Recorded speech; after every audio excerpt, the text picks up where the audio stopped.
Another change in DSM is that they've decided to get rid of the multiaxial system. It's true. Okay. That never gets old. I do that at every workshop. Okay. So how many of you did not know that, by the way? Okay. So a couple of those were real gasps. Okay. So you remember the multiaxial diagnosis. Remember, axis 1 are clinical disorders. Axis 2 are personality disorders that are somehow not clinical. Axis 3 are general medical conditions. Axis 4, psychosocial stressors. And axis 5 was the global assessment of functioning. So yes, rest in peace, GAF.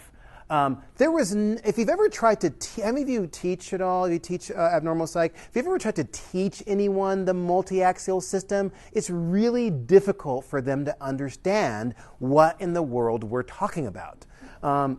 Because there was no real scientific reason to divide these different conditions into these different cubby holes that we're used to seeing. In fact, I remember teaching abnormal psych, and I had one student who kept putting everything under axis 1, the clinical disorders, the personality disorders, and I kept marking it wrong. And finally, she got it. She said, okay, I think I get it now. If it's a personality disorder, you need to write it here under axis 2. Perfect, you've got it.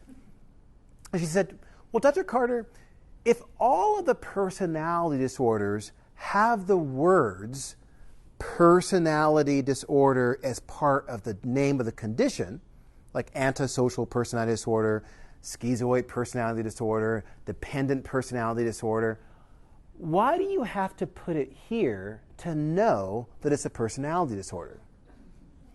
And I said, because I said so.